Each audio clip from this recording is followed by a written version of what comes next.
este año organizamos bajo el lema de las relaciones internacionales y las nuevas diplomacias, con el objetivo pues de reconocer a estas nuevas formas de vinculación internacional y también a nuevos tomadores de decisiones y nuevos temas que nos llevan a tener ya una gran influencia en otros muy importantes de la política exterior, de las relaciones internacionales. En este caso, me siento yo muy honrada de estar en esta mesa de diálogo acompañada de todas estos expertos en un tema que cada vez nos involucra más a todos y que son las Big Tech, la innovación, las tecnologías. Un tema que quizá en este tipo de espacios ha sido poco abordado, por eso me siento muy satisfecha que el día de hoy hayamos podido incluirlo en las mesas de diálogo que estamos teniendo en el Matías Romero.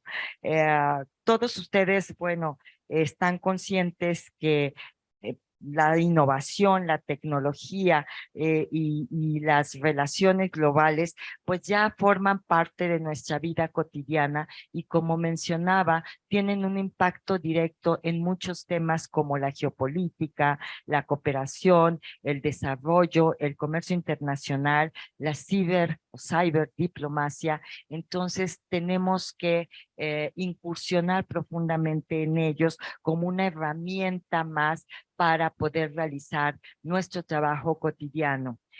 Para hablar de ello, tenemos unos panelistas de lujo y yo quisiera decirles que este diálogo se llevará a cabo con una primera ronda de intervenciones de 5 minutos de cada uno de nuestros invitados para después tener una segunda ronda con comentarios generales que llevará unos 3 minutos de cada uno o 2 minutos por el tiempo, ¿verdad?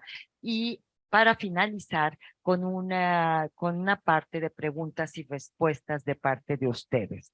Quisiera, sin más, pasarle la palabra a nuestro primer panelista, que es Marco Antonio Lopategui. Él es licenciado en Relaciones Internacionales y maestro en Relaciones Internacionales por la Facultad de Ciencias Políticas y Sociales de la UNAM. Actualmente es profesor de la Facultad de Ciencias Políticas y Sociales de la UNAM, donde se desempeñó como secretario de Desarrollo Académico y como secretario académico de la División de Estudios Profesionales. Fue secretario general de la Asociación Mexicana de Estudios Internacionales, AMEI, y miembro fundador e investigador de la Fundación por la Socialdemocracia de las Américas. Para detonar esta primera ronda de intervenciones, yo quisiera hacerles a cada uno de ustedes una pregunta. Y para Marco Antonio, queremos entender el impacto de la tecnología, incluyendo la inteligencia artificial en las relaciones internacionales y la diplomacia. ¿Qué nos puedes compartir al respecto, Marco Antonio, y hasta qué punto es confiable la inteligencia artificial? Muchas gracias, embajadora. La saludo con mucho gusto. Me siento muy distinguido por la gentil invitación y muy contento por compartir esta mesa con mis colegas. También saludo con mucho cariño al público que nos acompaña, a estudiantes y colegas que veo por aquí, y a funcionarias y miembros del Servicio Exterior Mexicano.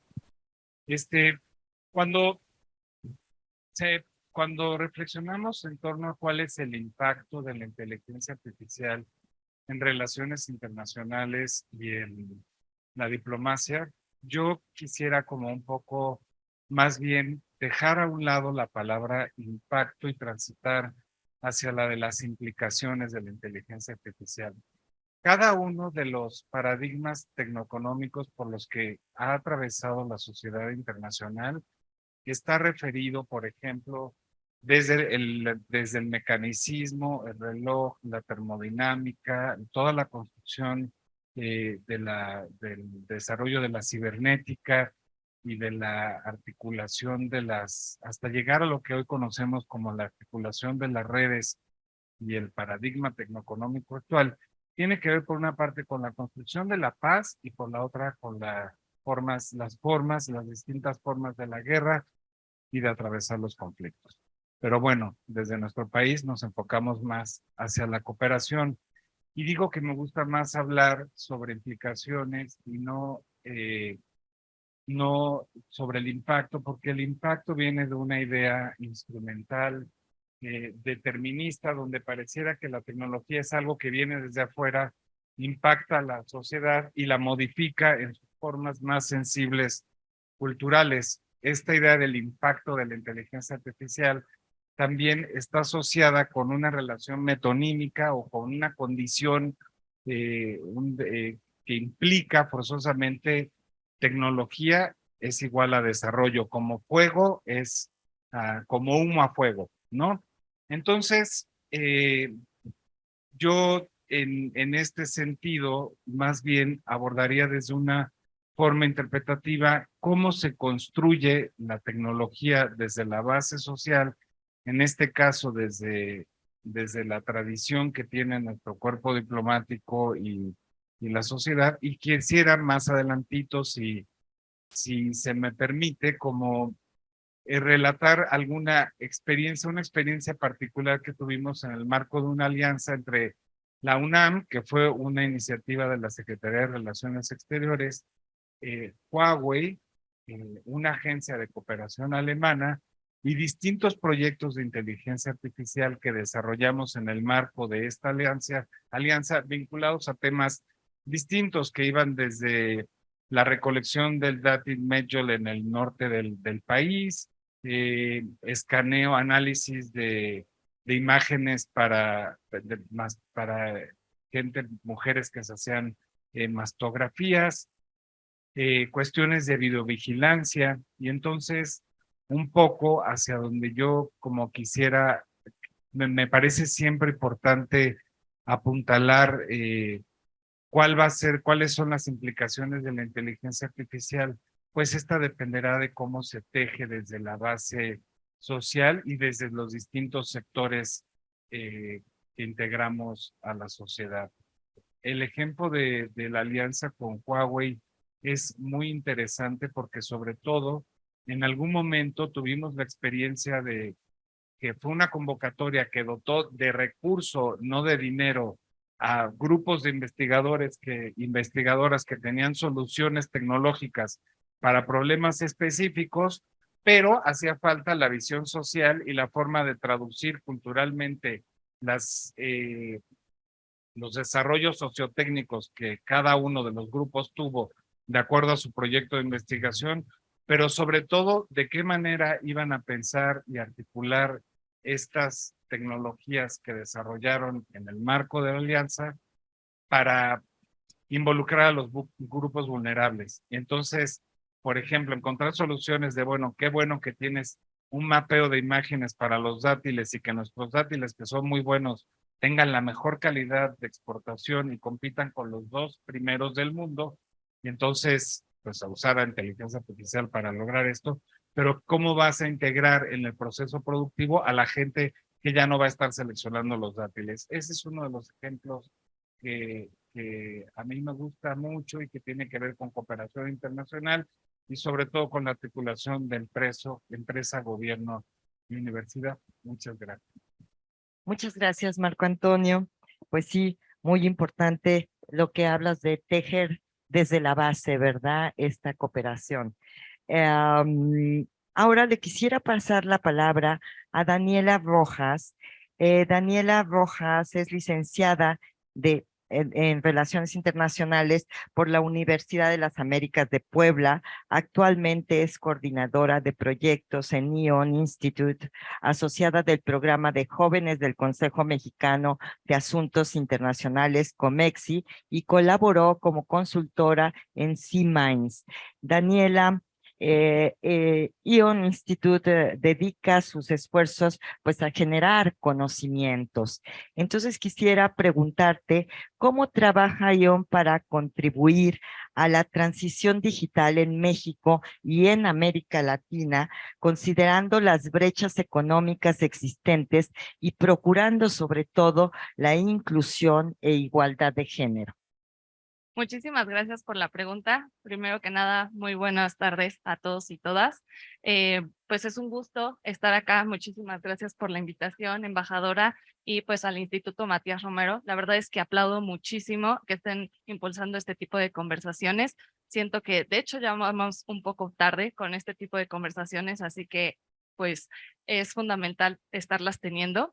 Y pues mi nombre, como dijo la embajadora, es Daniela Rojas, soy coordinadora de proyectos del ION Institute. El ION Institute, para que sepan qué es lo que hacemos, es una organización mexicana liderada por mujeres, en donde lo que buscamos es fortalecer las capacidades tanto de personas como de instituciones, como de organizaciones, para construir una sociedad a prueba de futuro.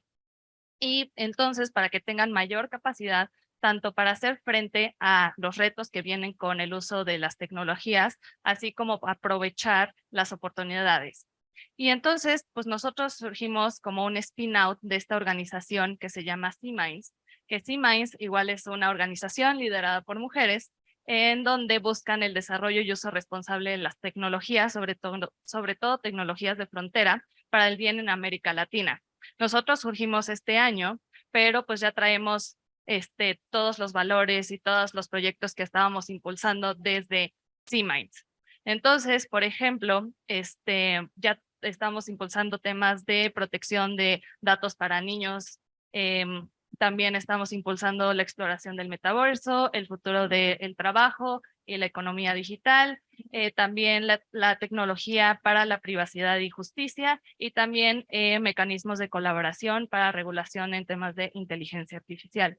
Entonces, lo que nosotros, pues, para esta transición digital, para que sea justamente inclusiva desde todos los aspectos y sea benéfico para todos, todas, todes, lo que hacemos es, por ejemplo, el fortalecimiento de capacidades. Eso quiere decir brindar de conocimiento y herramientas a las personas para que puedan ser activas económicamente, sobre todo en una economía digital como la que tenemos ahorita y dentro de un contexto tecnosocial como el que tenemos ahorita. Entonces, por ejemplo, hicimos un proyecto junto con la Cooperación Alemana y la Secretaría de Relaciones Exteriores, donde lo que primero hicimos fue hacer una serie de entrevistas para ver cómo estaba el panorama en temas de conocimientos alrededor de inteligencia artificial para funcionarios y funcionarias públicas, y nos dimos cuenta que pues el conocimiento era nulo o casi nulo. Entonces, de ahí lo que hicimos fue crear una serie de talleres, de pláticas alrededor de qué es la inteligencia artificial, cómo se puede aplicar para los servicios públicos, casos de uso, sobre todo casos de uso de América Latina, y hasta también nos fuimos a la parte ética de inteligencia artificial, porque es uno de nuestros valores como organización. Entonces, eso es como un ejemplo. Otra cosa de las que hacemos es la colaboración multisectorial, porque es clave. O sea, si queremos tener impacto dentro de estos temas, no podemos estar haciendo por un lado una cosa, por el otro lado otra, sino tenemos que trabajar tanto academia como sector público, como sector privado, como las Big Techs, sociedad civil, organismos internacionales, para pues crear todas estas estrategias. Nosotros co-creamos estas estrategias con todos estos sectores para justo hacer frente a los retos y también tener, pues, aprovechar estas oportunidades.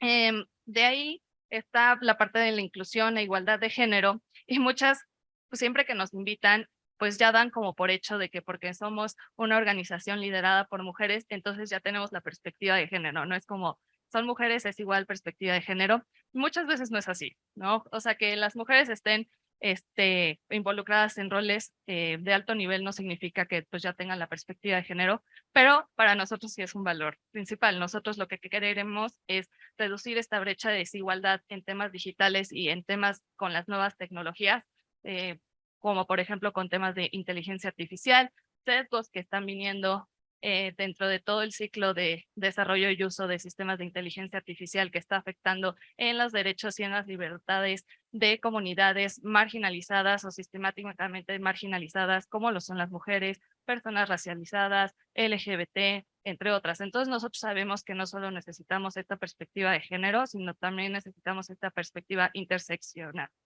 Y entonces, por ejemplo, hicimos un reporte donde estuvimos viendo cuál va a ser el impacto de estos trabajos automatizados. Y lo que identificamos es que los trabajos que pueden ser más fácilmente automatizados son los que se repiten, ¿no? O sea, como que son muy repetitivos. Y esos van a afectar más a las mujeres, por ejemplo. Entonces, esa es nuestra forma de estar como contribuyendo desde nuestra perspectiva.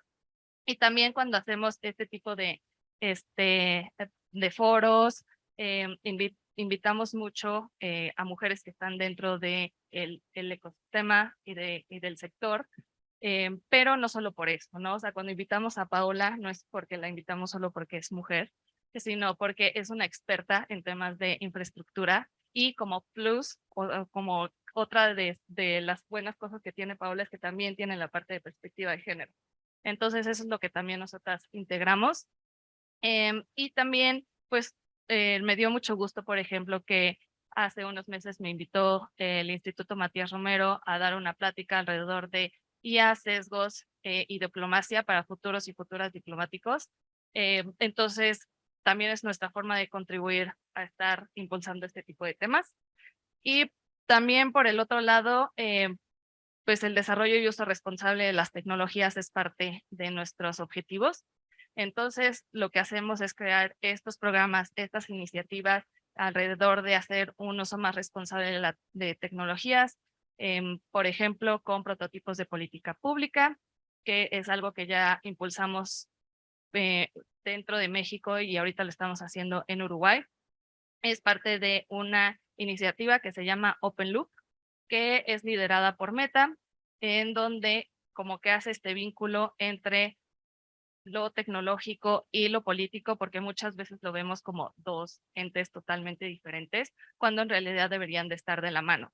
Entonces, a través de este programa, lo que hace es pues crear una metodología de gobernanza experimental, donde a través de estos prototipos los puedes probar con empresas para así tener evidencia clara de cómo se pueden aplicar normativas en un contexto pues controlado, y así ya tienes como estos insights para poder crear propuestas de política pública. Entonces, en México trabajamos muy de la mano con el BID, también con el INAI, nosotros lo estuvimos liderando y también estuvo Meta. En Uruguay estuvo involucrado el BID, estuvo involucrado la URSDP y la GESIC, que son como las entidades regulatorias de Uruguay, y también el BID. Entonces, como pueden ver, también está involucrados los diferentes sectores dentro de estas iniciativas. Y por último, lo que hacemos es como visibilizar tanto la participación regional como lo que se está haciendo en América Latina. Entonces, estas conversaciones normalmente se están dando en regiones, o se piensa que se está dando en regiones como Europa, como en Estados Unidos, como en algunos países asiáticos, y está pasando también este tipo de conversaciones en América Latina. Nosotros también tenemos casos de uso y es esencial que desde nuestros contextos, nuestras perspectivas, estemos sumando a esta conversación. Entonces, con todos estos insights, lo que hacemos también es como impulsar, visibilizar lo que también está pasando en la región, y pues sobre todo alrededor de casos de uso de impacto.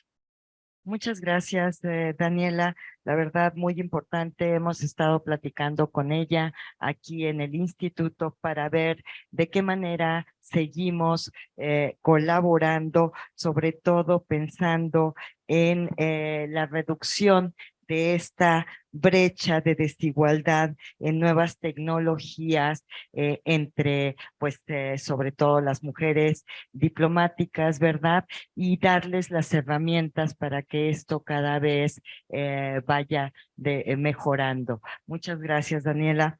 Y nuestra siguiente invitada es Aleira Orozco de Mercado Libre. Ella es licenciada en Ciencias Políticas por el Instituto Tecnológico Autónomo de México. Actualmente es directora de Políticas Públicas y Relaciones con Gobierno de Mercado Libre de México, miembro del Consejo Directivo de la International Chamber of Commerce of Mexico y expresidenta de la Asociación FinTech México. Fue directora de Asuntos Corporativos y Comunicación para L'Oréal México, gerente de Políticas Públicas y Relaciones con Gobierno para Uber y directora de Asuntos Públicos de Polithink.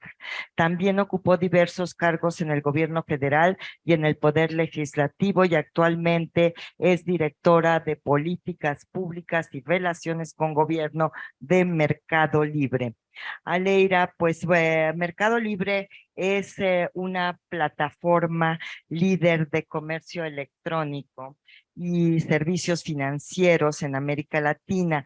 Y quisiera preguntarte, ¿cuál es el impacto económico, incluso en el sentido de facilitador de negocios en México, de la operación de Mercado Libre y cómo trabaja de la mano con el gobierno?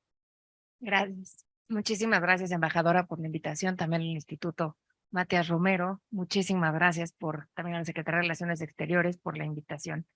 Bueno, les cuento un poco. Mercado Libre es un marketplace que lleva operando a nivel Latinoamérica más de 24 años. Básicamente surge en Argentina, fue el primer unicornio latinoamericano cuando viene el boom del .com. Es de las primeras empresas que realmente nacen en Latinoamérica y bueno, hoy nuestro scope se centra justamente en democratizar el comercio en Latinoamérica y generar inclusión financiera, también haciendo una democratización del dinero. Y ahorita les cuento un poco más qué es eso. Como bien les decía, es un marketplace puro y esto quiere decir que son terceras personas vendiendo a través de nosotros. A través de Mercado Libre, más o menos estamos hablando de 900,000 familias que son las que se están beneficiando de operar a través de nuestro marketplace, de vender a través de nuestro marketplace. Tenemos alrededor de 100,000 pymes que han digitalizado sus negocios y han incursionado en el comercio electrónico. Sin duda, la pandemia vino a ser un parteaguas para el comercio electrónico a nivel regional. Estamos hablando que en promedio el crecimiento del comercio electrónico venía en una tasa del 23% a nivel global. Para México la tasa iba alrededor del 35% global y 35% para México. Y justamente en 2019 a 2020 se vio un crecimiento del 81%. Esto habló justamente de la importancia que cobró el comercio electrónico en cuanto a la digitalización de los negocios. ¿A qué reto nos enfrentamos? Pues justamente a la digitalización. Muchos negocios en ese momento no estaban digitalizados o no estaban listos para migrar a digitalizarse. Más allá del reto que vemos como conectividad digamos la conectividad, hay un reto mayor que es la digitalización de muchas de estas pymes, de muchos de estos negocios. Nosotros como parte fundamental de ecosistemas económicos o de la digitalización de los países de América Latina, nos enfrentamos justamente al reto de impulsar la digitalización de muchos de las economías locales, de muchos de estos negocios, de muchas de estas pymes, de muchos emprendedores. Y bueno, ahí viene también acompañado de la parte de la inclusión financiera, ¿no? De muchos de estos negocios no se digitalizan por falta de ingresos, recursos, apoyos económicos. Y bueno, ahí entra esta otra parte donde nosotros con esta pata fintech que tenemos, pues nos damos a la tarea también de incluir financieramente a muchos de estas pymes y emprendedores que hoy están dentro de nuestra plataforma. A lo largo de estos 24 años, Mercado Libre ha desarrollado todo un ecosistema de soluciones. Seguramente muchos de aquí han comprado con nosotros, ¿no? Y bueno, conocen lo que es comprar a través de Mercado Libre, encuentras el producto, te llega al día siguiente, o te llega inclusive muchas veces el mismo día. Detrás de Mercado Libre, les decía, muchísimos vendedores mexicanos que se están beneficiando a través de una plataforma como la nuestra. Lo que es también aquí relevante es muchos de estos vendedores, cuando empiezan a transaccionar dentro de Mercado Libre, tienen acceso a otros servicios como inclusive un crédito. Hoy estamos dando ya créditos, muchos aquellos que no cuentan con una cuenta de banco tienen hoy una cuenta digital a través de la aplicación de Mercado Pago, y eso les da acceso inclusive a generar ahorros a través de fondos de inversión, comprar seguros a través de Mercado Pago. Entonces, son muchos de los servicios que se están desarrollando ya a través de la plataforma de Mercado Libre. Y como les decía, hoy son más de 100,000 pymes las que están dentro de nuestra plataforma transaccionando. Asimismo, tenemos también un gran número de estas 100,000 pymes que tenemos, les diría que el 30% son operadas únicamente o lideradas por mujeres. Entonces, bueno, también estamos viendo ya también un avance en ese sentido en cuanto a la independencia económica que generan muchos de estos negocios, muchas de estas pymes lideradas por mujeres. ¿Cómo estamos colaborando con el gobierno? Yo les diría, particularmente nuestra colaboración es constante en distintos aspectos.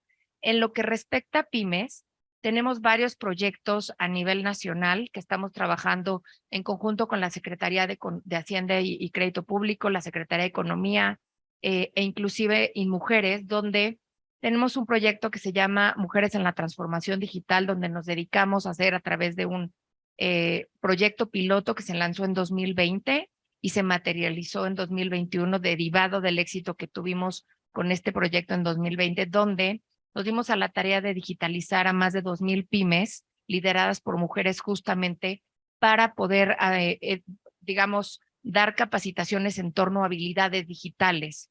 Esto con la finalidad de que las personas pudieran aprender a vender en línea, que podría sonar algo muy sencillo y muy simple, la realidad es que no lo es. Y estamos hablando de un segmento que probablemente no es una pequeña o una microempresa que por primera vez va a incursionar a vender sus productos en línea. Cosas tan sencillas de cómo publicitar tu producto, cómo tiene que ser una fotografía para vender en línea, son este tipo de capacitaciones las que construimos en conjunto con la Secretaría de Hacienda, con InMujeres. Asimismo, con la Secretaría de Economía traemos un proyecto que es para digitalizar artesanos, y traemos otro con la Secretaría del Trabajo que tiene que ver con toda la parte de habilidades digitales para jóvenes dentro del proyecto de Jóvenes Construyendo el Futuro. Entonces, traemos ahí ese tipo de colaboraciones, y a nivel local traemos otro proyecto que se llama Viva México, que justamente nace en la pandemia, donde pues hay muchos estados que ya tienen su marca propia para impulsar pymes y la venta de sus productos, pero muchos de estos no estaban digitalizados. Lo que hicimos fue apoyar en la parte de, en lugar de que cada estado tuviera que hacer una inversión de crear su propia tienda, crear su propio sitio web para ayudar a sus pymes locales, nosotros lo que hicimos fue habilitar la misma plataforma para que cada estado pueda crear su tienda en línea dentro de la plataforma de Mercado Libre, donde cada tienda en línea tiene su propio look and feel, y lo que hacemos es vincular a los vendedores de ese estado dentro de cada una de las tiendas oficiales. Esto es porque la colaboración corresponde en que tanto los recursos con los que cuentan los estados como en darles visibilidad a estos vendedores, en los eventos que tienen, poder darle mayor difusión a las tiendas en línea de su estado. Nosotros, por nuestro lado, a través de las campañas que hacemos, poder empoderarlos, estamos trabajando de manera conjunta. Esta es una pequeña parte de lo que las empresas de tecnología, como lo es Mercado Libre, podemos colaborar y contribuir. Digamos que tenemos herramientas que pueden empatar perfectamente con los planes y proyectos que los gobiernos, tanto locales como federal, vienen trabajando. Muchas gracias. Muchísimas gracias, Aleira. Pues muy interesante todos los proyectos de Mercado Libre y sobre todo, pues muy importante el apoyo a nuevos emprendedores. Creo que también este crecimiento del 81% es impresionante, ¿verdad? Y creo que también en la época post pandemia ha cobrado mayor importancia apoyar a todas estas empresas pequeñas, a estas pymes. Muchas gracias. Ahora le quisiera dar la palabra a Tonatiuh Ansúrez de Didi. Tonatiuh es politólogo por la Universidad Iberoamericana, especialista en política educativa y maestro en políticas públicas por la Facultad Latinoamericana de Ciencias Sociales y doctor en estudios de ciencia, tecnología y sociedad por la University College of London en el Reino Unido. Actualmente es gerente senior en asuntos de gobierno en Didi México, es investigador asociado honorario en el Departamento de Ciencia, Tecnología de University College en Londres, y entre otros cargos colaboró en la Secretaría de Educación Pública, en la Presidencia Municipal de Villahermosa en Tabasco y en la Secretaría de Desarrollo Territorial y Urbano. Tonatiuh, Didi es una gran empresa de transporte compartido y movilidad, y quería preguntarte qué impacto social tú podrías destacar de una plataforma como Didi en nuestro país. Muchas gracias, embajadora. Gracias por la invitación al Instituto Matías Romero y gracias a todos por escucharnos. Bueno, yo destacaría en particular dos momentos. El primero, Didi llega a México en abril de 2018. Empezamos en la ciudad de Toluca con un proyecto piloto y durante 2019, 2020, 2021, en la parte de movilidad se dedicó a crecer. No fue algo sencillo, todos sabemos que aquí había un competidor muy poderoso, había que construir una marca, había que construir una presencia y había que construir un sello personal, individual de nosotros como empresa, ¿no? Entonces, durante estos años nos dedicamos a entender mejor cómo funcionaba el marco regulatorio del país, pero también a entender cómo podíamos agregar mayor valor a las comunidades donde operábamos. Didi Food, también espero que lo conozcan, que lo usen, lanza un año después y nos encontrábamos en un pleno proceso de crecimiento y de expansión a nivel nacional, cuando en nuestro país de origen, China, pues empieza lo que todos sabemos en 2019, ahí en una ciudad, en una región de Wuhan, que es donde Didi tiene una presencia muy importante, ¿no? Empieza el COVID-19, que en menos de un mes llevó a que toda la ciudad, toda la región cerrara por completo. Esto evidentemente se pueden dar una idea de la caída en el número de viajes que estábamos realizando. 95% de los viajes cayeron por completo, porque evidentemente las prioridades eran muy diferentes dada la altísima probabilidad de que había de contagios, ¿no? Entonces, como empresa, muy pronto al hacer los planes, vimos que era imposible seguir pensando en términos de crecimiento, en términos de ingresos económicos, por lo que había que concentrarnos en aquello que nos distinguía, que era agregar valor, ¿no? Y lo que vimos es que el agregar valor ya no significaba transportar a las personas a los centros públicos, a sus trabajos, etcétera, sino más bien a la comunidad médica que estaba muy corta en cuanto al transporte, que necesitaba apoyos en cuanto a la población que no tenía manera ya de ir al supermercado y que por lo tanto iba a demandar, iba a seguir necesitando este tipo de necesidades básicas. Entonces, la vinculación en aquel entonces con el Ministerio de Transporte, con el Ministerio de Ciencia y Tecnología y con el Ministerio de Salud era fundamental. Con el Ministerio de Salud en particular, Didi no tenía una relación muy estrecha, pues cómo no nos íbamos a imaginar que la comunidad médica iba a requerir este tipo de apoyo tan masivo, y estaban colaborando también la Organización Mundial de la Salud. Entonces, lo que hicimos allí fue llegar a desarrollar protocolos para poder proteger y de la manera más, digamos, segura posible, proteger los traslados de estas comunidades médicas. Nos dimos cuenta, nos decían los expertos de la OMS, que había que dividir la cabina, entre conductor y pasajero, restringir el número de pasajeros, primero nada más uno, después se permitieron dos, para poder evitar los contagios, pero además esa división tenía que tener ciertas características, porque el virus, si le ponían cualquier plástico, se pasaba entre la cabina. Entonces tenía que ser de cierto grosor, y así fue como empezamos a equipar varias de estas unidades. Todo este conocimiento que nos permitió tener al menos 6 meses antes ya este conocimiento como compañía, cuando en marzo de 2020 llega la pandemia a nuestro país, nosotros pudimos transferir ese conocimiento para acá, buscar también estas relaciones con la Secretaría de Salud, con el Instituto Mexicano del Seguro Social y con todas las ciudades a nivel local, los gobiernos locales con los que veníamos operando.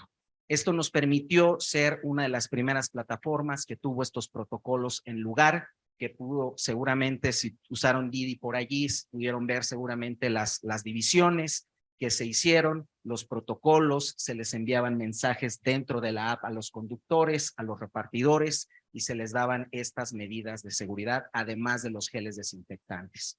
Esto nos llevó también a ofrecer el programa, le llamamos Didi Hero, Didi Héroes, Didi Heroínas, para todo el personal médico. Desde el inicio de la pandemia, inicialmente fueron viajes gratuitos, 3 meses de viajes gratuitos, y conforme se fue extendiendo la pandemia, tuvieron un porcentaje de descuento. Fue así que entre 2020 a 2022 dimos un total de 4.7 millones de viajes. Didi hizo estos millones de viajes a lo largo y ancho del país.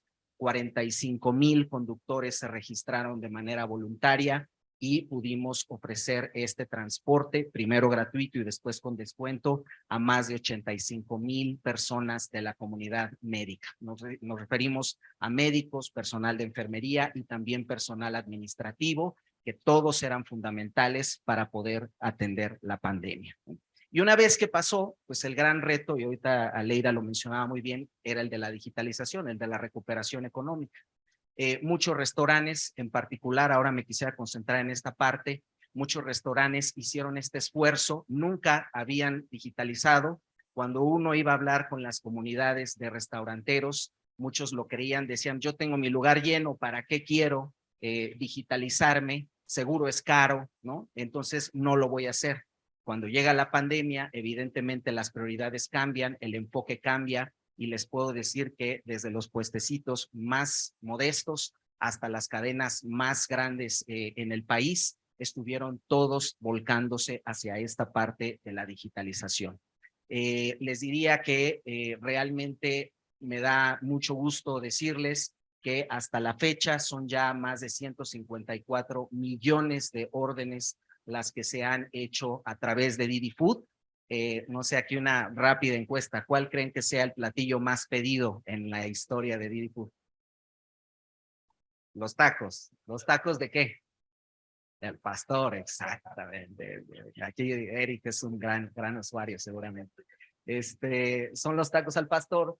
50,000 restaurantes son los que están registrados en la plataforma. Particularmente de 2020 hubo mucho esta sensibilidad sobre cómo podían digitalizarse. Al igual que hace Mercado Libre, llevamos estos cursos para poder capacitar a estas comunidades restauranteras. Me da mucho gusto que un restaurante particularmente que yo usaba desde muy pequeño, ¿no? Mi mamá cuando estaba embarazada me iba a dar a luz, fue a comer tacos a Barbacoa Don Pepe ahí en el mercado de la Narvarte. Bueno, pues 41 años después, ahí está Barbacoa Don Pepe en Didi Food.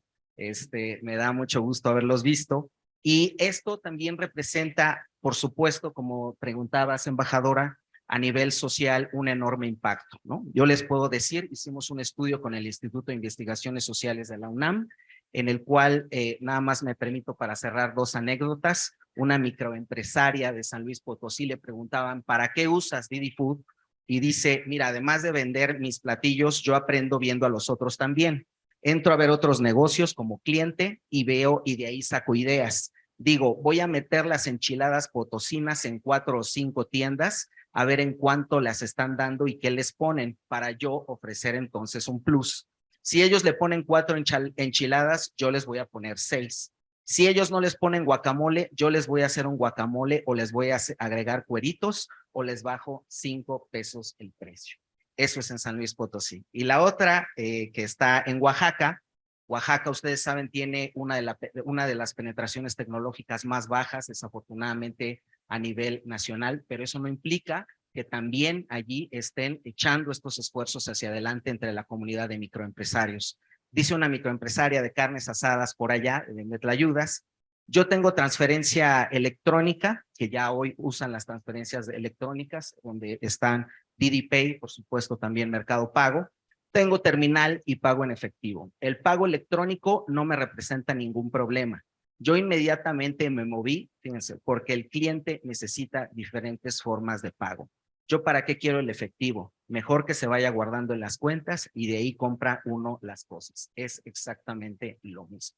Entonces, pues por ahí podemos ver un poco del impacto que genera una plataforma como Didi en nuestro país y ese es el eje rector de nuestra propuesta. Gracias. Muchísimas gracias, Tonatio. Sin duda alguna, pues todo esto que ustedes nos han comentado, pues nos demuestra la importancia que ha tenido para la resiliencia este tipo de plataformas después de enfrentar pues dificultades como pues la pandemia, ¿verdad? Y que ha ayudado a tantas empresas pues a salir adelante, a superarlo y darse cuenta de que estas plataformas las ayudan y estas plataformas les pueden dar esas soluciones que tú mencionas, Tonatiuh, de diferentes maneras, que muchas veces nosotros no pensamos cuando las utilizamos, pero que las empresas que están trabajando a través de estas plataformas se dan cuenta de cómo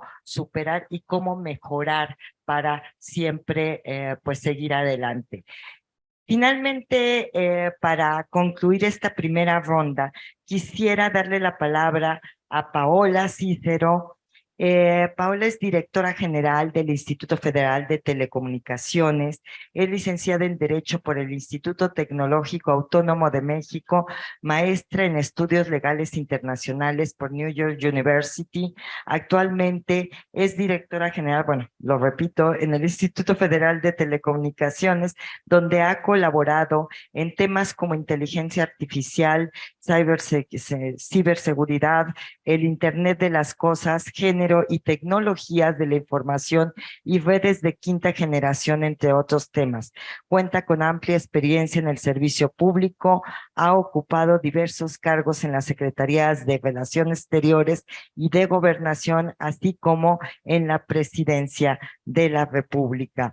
Paola, dinos, bienvenida primero, pero dinos, ¿en qué momento pues el Estado reconoció la necesidad de involucrar al sector privado, específicamente a las empresas de tecnología, para atender pues los retos nacionales, como por ejemplo en materia de seguridad?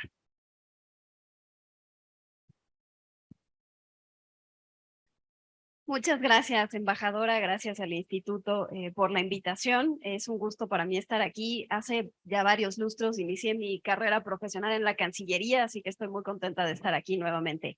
En respuesta a su pregunta, embajadora, sin duda hay varios factores y depende de los contextos en diferentes países, demás, pero sin duda uno de los principales que puede ser un común denominador es la decisión de los gobiernos de, no solo en México, de rentar en vez de fabricar o comprar diferentes productos o servicios, y esto haciéndolo a través de contratos multianuales de servicios.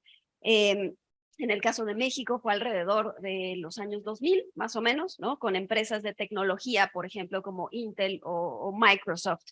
Y a través de estas relaciones contractuales, los gobiernos empiezan a tener diferentes niveles de influencia, y no solo por un año, con un contrato tradicional, sino, como les decía, por un periodo mucho más amplio. y se vuelven las grandes proveedoras de productos y servicios a través de lo que ahora denominamos software as a service, y que además en la actualidad fue evolucionando hasta incluir diferentes otras líneas como Infrastructure as a Service, la infraestructura como servicio, o Platform as a Service, también plataforma como servicio. Y entonces inicialmente, pues esto suena muy bien, como en muchos otros ámbitos del actuar público, pues el Estado, en lugar de dedicar sus escasos recursos a fabricar, producir y hacerse de estos bienes y productos, pues mejor lo hacía a través de estos contratos con grandes empresas de tecnología en particular. El problema es que con el paso del tiempo, no problema, pero bueno, digamos que la característica o cómo evolucionó esta relación es que con el tiempo algunas empresas de tecnología pues empezaron a dejar de ser meramente productoras de bienes y servicios como lápices, plumas o mobiliario, y pues empezaron a tener productos muy particulares, de gran importancia, que quizá no había muchos otros proveedores, y ellas mismas empezaron a ganar pues territorio y poder de mercado, de tal manera que empezaron a tener la posibilidad de imponer sus reglas para esta relación contractual, y pues también hacer valer ese poder. Y pensemos entonces en aspectos de la tecnología como investigación y desarrollo que se requiere para poder desarrollar estos productos, ¿no? Pensemos en inteligencia artificial, pensemos en redes de quinta generación, 5G, que ahora están muy en boga, el cómputo cuántico. Para que todo esto ocurra, pues se necesita evidentemente una inversión importante en investigación y desarrollo. Y solo por poner un ejemplo, pensemos en Estados Unidos, que es uno de los países, si no es que el primero, que tiene mayor inversión en inteligencia artificial. En Estados Unidos, la inversión privada en inteligencia artificial es de alrededor de 47,000 millones de dólares en el año 2022, mientras que la inversión pública, es decir, la que viene directamente del Estado, es solamente de 1,700 millones de dólares. Desde luego, esta cifra no incluye la inversión que es, que está clasificada, ¿no?, por la Secretaría de Defensa, por agencias de inteligencia, etcétera. Pero digamos que en cifras públicas, pues esa es la diferencia, 47,000 versus 1,700. Entonces, esto nos habla de que todo la investigación, desarrollo, conocimiento que se requiere para generar estas tecnologías disruptivas pareciera que está más bien del lado de los privados y no del lado público. Y este diferencial está empezando a traducirse en cambios muy importantes. Por ejemplo, la guerra, los conflictos bélicos ya no son estrictamente en el campo de batalla, hombre a hombre, como en la Segunda Guerra Mundial, sino que ahora son en buena medida en el ciberespacio, como lo mencionaba el embajador Anguiano en la mesa anterior, y hablaba de esto. La geopolítica ahora tiene un componente tecnológico, o la tecnología tiene un componente geopolítico, como queramos verlo, que está relacionado con el acceso a la información y a la tecnología, el control de la tecnología, lo que permite hacer cosas como manipular el electorado, como ya lo hemos visto, e incluso manipular la verdad, lo digo entre comillas, ¿no? Lo que sea que queramos entender por la verdad, a través de cosas como los deepfakes y las fake news, que también seguramente todos ustedes conocen. Y ahora también está esta batalla por el control de insumos esenciales para tecnología y para desarrollarla, lo cual también es muy relevante, como se muestra en la escasez reciente de microchips, de microcomponentes. Entonces, en este escenario, el Estado parece haber perdido un poco de terreno y ha tenido que aliarse con las empresas de tecnología para hacer frente a diferentes retos. Y para muestra solo un botón. Hace poco salió una biografía de Elon Musk, escrita por Walter Isaacson, y ahí describe cómo en solamente un incidente Elon Musk, que es dueño de la empresa Starlink, que seguramente ustedes conocen, que provee servicios de conectividad satelital, y en la zona de conflicto entre Ucrania y Rusia, Starlink es la única empresa que puede proveer los servicios de conectividad. Había otra que me parece que era Viasat, pero por cualquier razón técnica dejaba de funcionar, de ser efectiva, y Starlink era la única.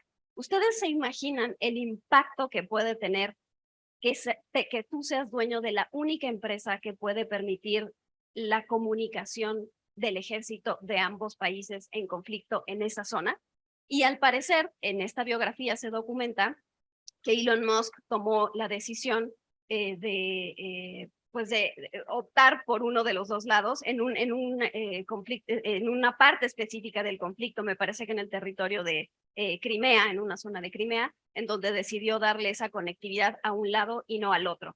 Entonces, eso es solamente un ejemplo de cómo la balanza ya no parece estar en perfecto equilibrio, sino en ciertas ocasiones pareciera que está más del lado de estas empresas. Ya también lo vemos con el propio Elon Musk y la empresa ahora ex, antes Twitter, en la que decidió pues admitir nuevamente a Donald Trump como parte de esta red social, con todas las implicaciones que eso conlleva. Entonces, este desbalance visible en algunos casos entre Estado y algunas empresas de tecnología nos ha llevado a lo que Shoshana Zuboff ha escrito y descrito, me parece que de manera excepcional, en su libro Capitalismo Vigilante, Surveillance Capitalism, que es precisamente esta vigilancia, ella lo describe así, por parte de ciertas empresas, ya no del Estado o no necesaria o exclusivamente del Estado, y que inicia con la mercantilización de los datos personales de los usuarios de redes sociales y de todas estas cosas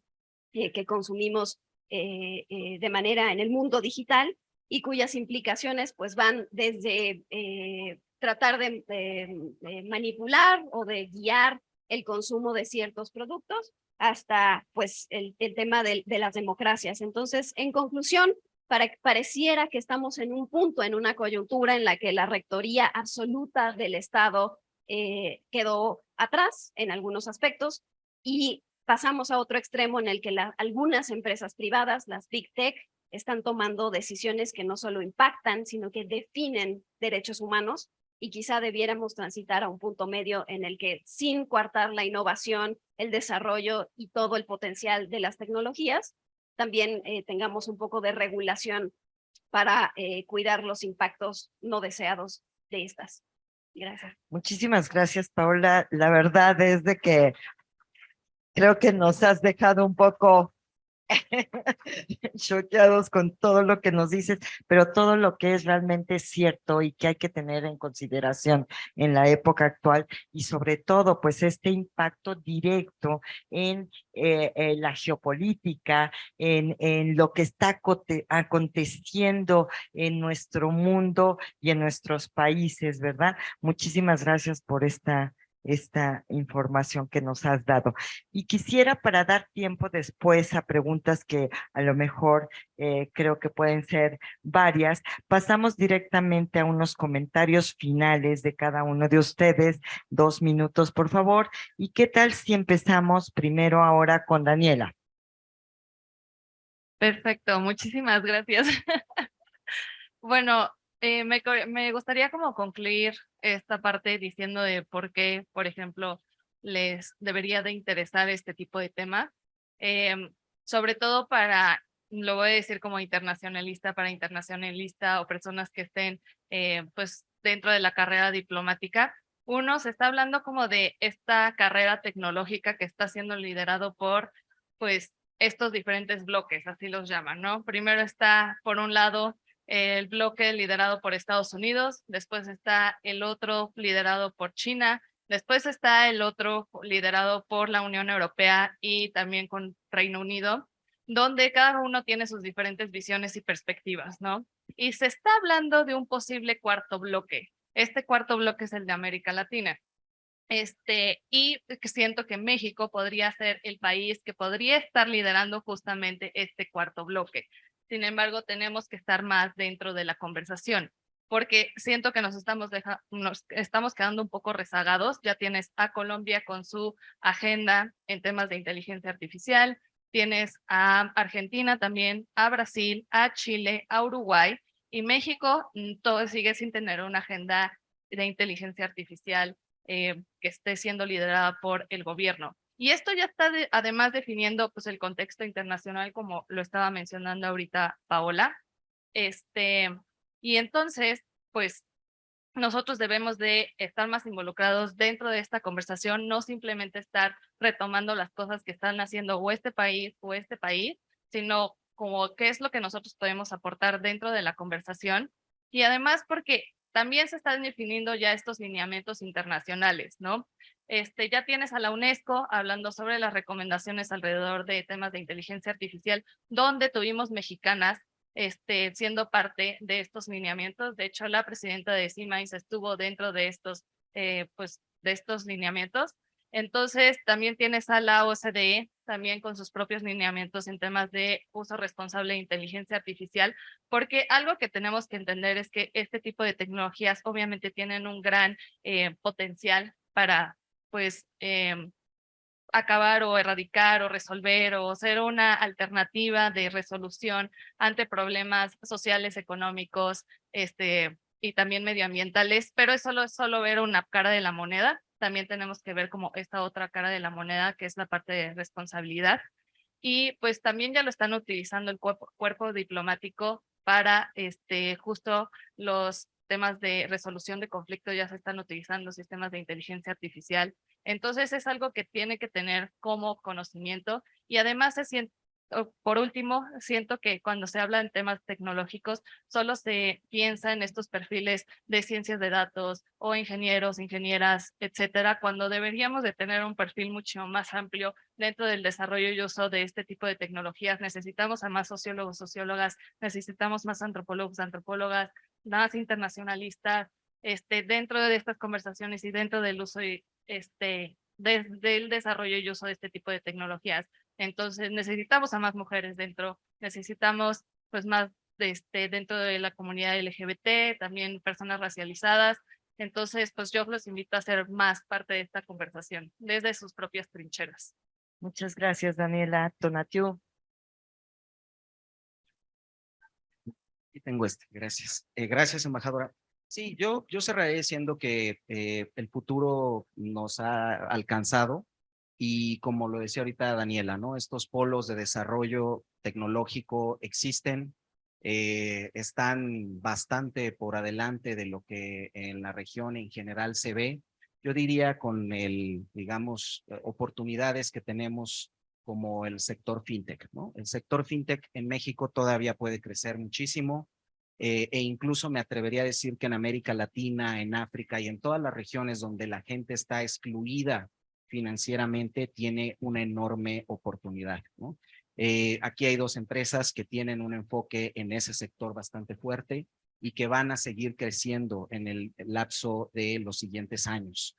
Sobre todo si tomamos a la luz un dato que me parece fundamental. 1/3 de las personas en México no tiene acceso a un crédito formal y 50% no tiene ni siquiera una cuenta de ahorro, ¿no? Creemos que el tema de la inclusión financiera es parte también de la justicia social, ¿no? Entonces, creemos que por lo tanto el sector tecnológico, el gobierno, todas las organizaciones que estén, digamos, integrándose en pensar cómo poder desarrollarlo de manera ordenada, porque se requiere mucha regulación, pero buena regulación, mucho entendimiento, ¿no?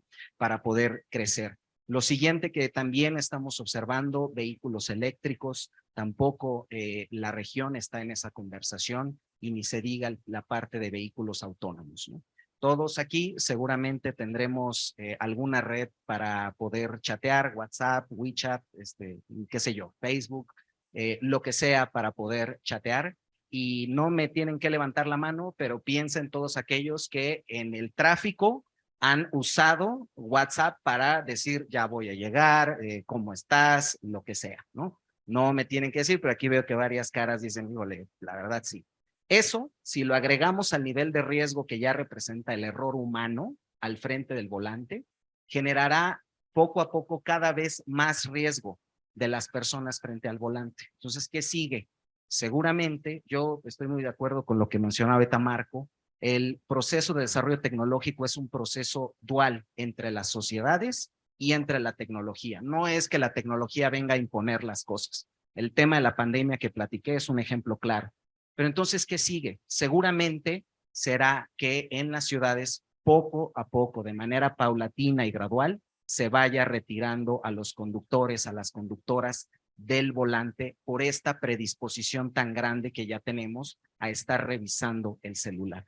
Entonces, eso nos parece que es el futuro. Hay que estar en esas conversaciones. Definitivamente empresas como Didi pueden contribuir mucho, pero hay que tener una política también de Estado muy clara. Muchas gracias. Muchas gracias, Tonatiuh. Paola. Gracias, embajadora. Me sumo a varios de lo que a varias cosas de las que mis colegas han hablado. Creo que el mundo de la tecnología, uno de sus mitos es que solamente le pertenece a los ingenieros, a los científicos de datos, a los que estudian computación, ingenierías y demás, y no es así. Es algo que estamos viendo que ya forma parte en muchos aspectos de nuestra vida y por lo tanto tenemos que involucrarnos en ello. Así que celebro que en foros como este podamos conversar sobre los diferentes aspectos que nos convocan a involucrarnos, a participar para justamente tener la innovación, el lado positivo, todos los impactos y el potencial que tiene la tecnología y por otro lado, donde sea necesario, la regulación para garantizar que la tecnología no profundice las desigualdades, sino que nos ayude a resolver los grandes males. Muchísimas gracias, Paola. Marco Antonio. Muchas gracias, embajadora.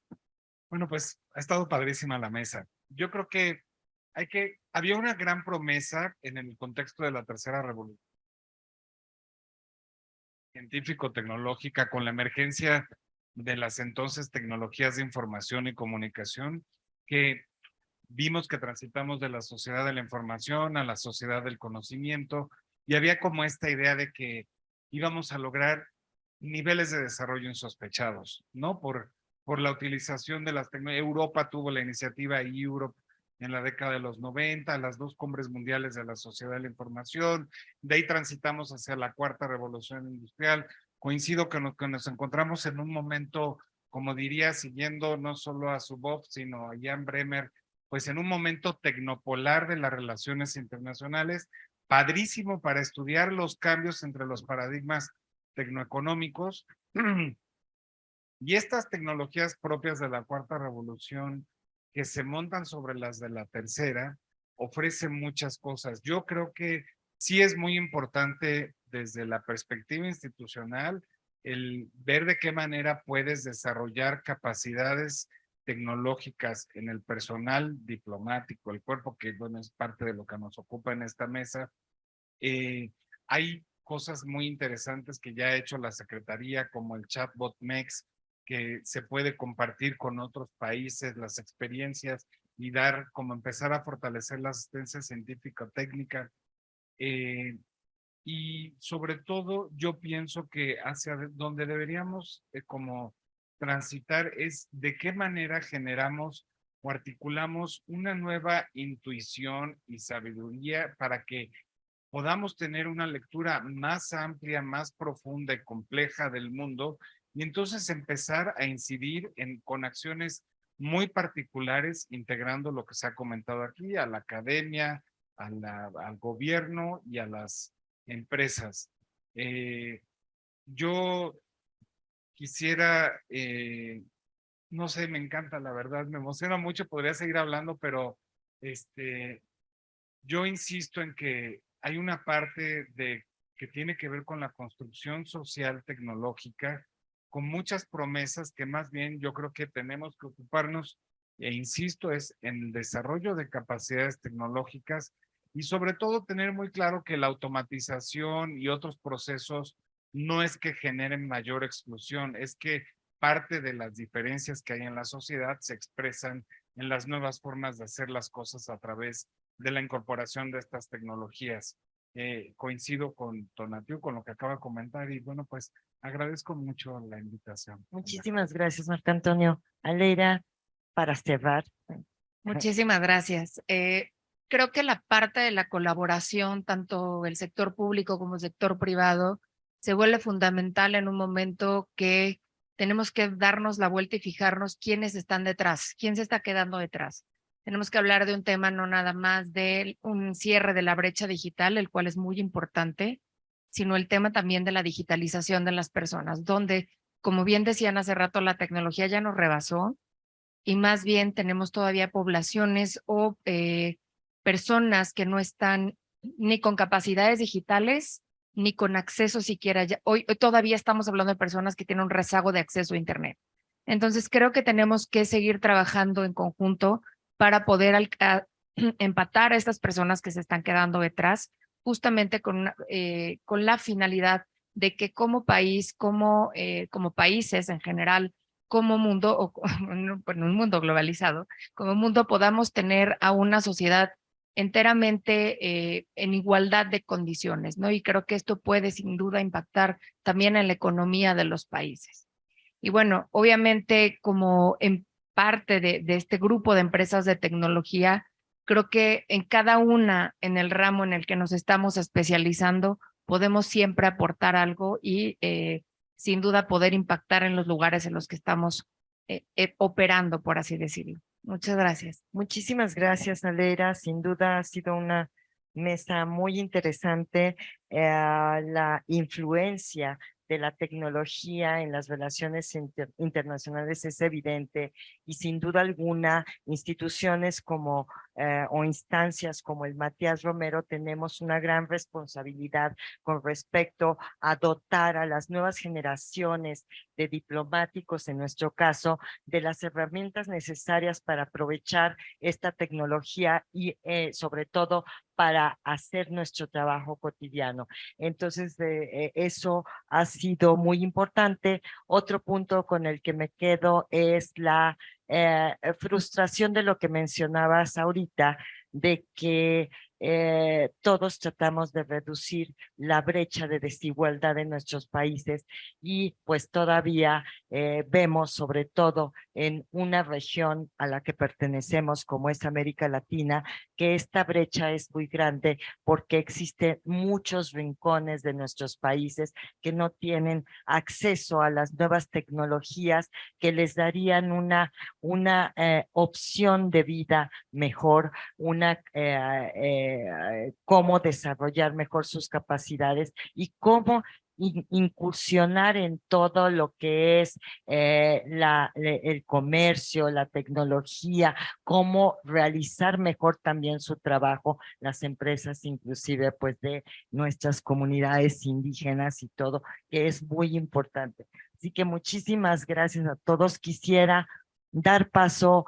Dos preguntas, nos hemos pasado de tiempo, pero yo sé que esta mesa ha sido muy interesante para todos nosotros.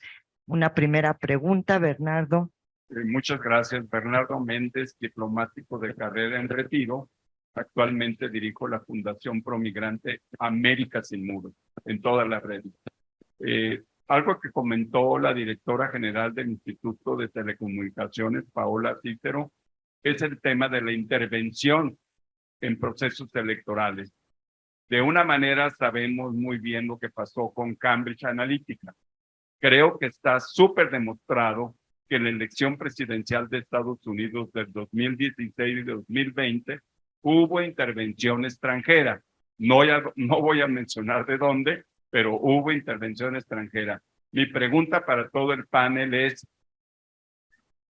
en 2024, en Estados Unidos, donde ya se comprobaron 2 intervenciones, y México que tiene también su proceso electoral, no solamente presidencial, de 9 gubernaturas, etcétera. ¿Cuál es el panorama y escenario de que pueda haber este tipo de intervenciones? No solamente de estos países más poderosos de los bloques que mencionó Daniela, sino en general intervenciones que traten de irrumpir o de generar alguna tendencia. Gracias. Paola. Muchas gracias, Bernardo, por tu pregunta. Muy interesante. Yo creo que México como país está en riesgo igual que cualquier otro. ¿Por qué? Porque usamos todas estas tecnologías, ¿no? O sea, somos igual de usuarios que Estados Unidos o que Europa o que otro país de Latinoamérica de estas redes sociales y de todo. Estamos sujetos a lo mismo. Y creo que en ese sentido sí hay un reto como país. Hasta ahora la legislación ya está, digamos, muy diagnosticado y muy regulado todo lo que tiene que ver con los medios tradicionales, ¿no? Con la publicidad electoral y todo esto en medios tradicionales, radio, televisión, medios impresos. Pero creo que pues vamos a tener que aprender sobre la marcha de cómo ahora, cómo cómo se realizan todas estas campañas y cosas, contenidos electorales en plataformas digitales, ¿no? En medios que no son los tradicionales, que ya hay mucha jurisprudencia, que ya hay muchos casos de nuestros tribunales, del Tribunal Electoral, etcétera, pues es algo, un territorio más o menos nuevo, ¿no? Hay algunos ejemplos, recuerdo alguno que tiene que ver con Monterrey, con Nuevo León, por ejemplo, con algo que hicieron con redes sociales en Nuevo León, pero sí, sin duda es algo nuevo a lo que tendrá que ponerse atención, en mi opinión.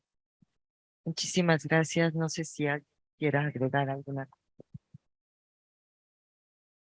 Yo creo que igual falta mucha concientización al respecto, que creo que es primordial. O sea, y sobre todo, además de lo que mencionaste, sobre todo alrededor de la parte de desinformación, que es algo que en lo particular a nuestra organización le está preocupando mucho, porque hemos descubierto que, por ejemplo, el 70% de los mexicanos no sabe qué es una deepfake, no sabe distinguir una deepfake, o por ejemplo, en textos generados por lenguajes de procesamiento natural, tampoco saben distinguir entre lo que fue creado por algo como ChatGPT a algo que pues, es información real. Entonces siento que falta mucho justo como iniciativas de concientización entre todos los sectores para poder crear esta información y decir, oigan, verifíquenlo de esta forma, etcétera. Sobre todo, pues, ante unas elecciones tan importantes como las vamos a tener en 2024. Entonces, yo agregaría solo únicamente como también ese aspecto. No sé si. Bueno, brevemente, gracias, embajador. Uno de los elementos contenidos en la brújula estratégica de la Unión Europea y en el concepto de seguridad desarrollado por la OTAN en el 2022 es precisamente las amenazas híbridas. Y como parte de las amenazas híbridas tiene que ver la desinformación y la malinformación. Y desde mi perspectiva, yo creo que uno de los pendientes, por lo menos que tenemos en el gobierno mexicano, es fortalecer la Estrategia Nacional de Ciberseguridad, que tuvo sus inicios, bueno, que se dio a conocer en 2017, después se dejó ahí como reposando para ver por dónde la vamos a agarrar, y ahora se integró a la Estrategia Nacional Digital, que también que prevé algunas cuestiones de inteligencia artificial y eso, pero yo creo que México debería transitar hacia el diseño, y no es de estas ondas de no debemos cooperar, pero creo que en el marco de la securitización de de nuestra agenda con la de Estados Unidos y con Canadá, tenemos que ver la forma de articular una estrategia de ciberseguridad regional, como la están haciendo otros espacios con relación a la Unión Europea particularmente. Muchas gracias. ¿Alguna otra pregunta? Ay, por favor. Les pedimos nada más ser breves. Mi pregunta es respecto a la implementación de nuevos proyectos, digamos, hablaban de la cooperación entre Estados Unidos, Canadá y México.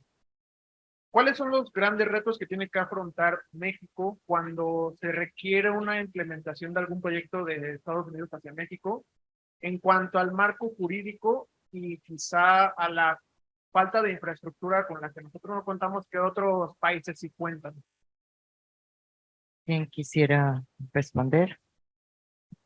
Paola. Sí, muy importante tu pregunta y has dado en el clavo, al menos desde la perspectiva de la que yo estoy, que es telecomunicaciones. La infraestructura de telecomunicaciones se ha vuelto la infraestructura crítica dentro de las críticas, ¿no?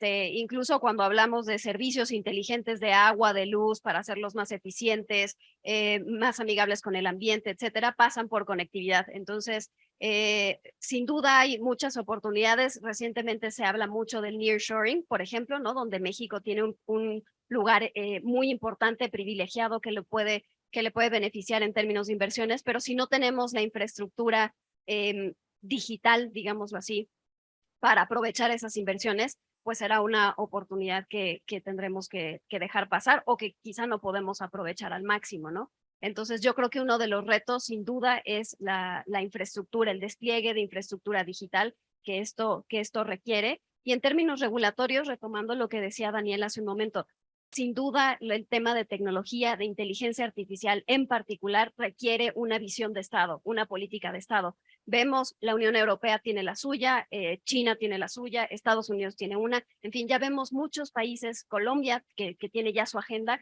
y en México no. Entonces, ya quizá vamos un poco tarde, pero es necesario crear una política de Estado para tecnologías disruptivas, concretamente para inteligencia artificial, creo yo. Bueno, muchísimas gracias. Desafortunadamente no tenemos tiempo para más preguntas, pero yo les agradezco muchísimo a todos ustedes por esta mesa de diálogo tan interesante. Me siento muy honrada de estar aquí con ustedes, muy honrada de estar con tantas mujeres también en este tema tan que a veces se visibiliza como masculino, ¿verdad? Entonces me da muchísimo gusto a ustedes tenerlas aquí. Agradezco a C que se preocupó muchísimo por armar esta mesa que ha resultado muy interesante. Muchas gracias.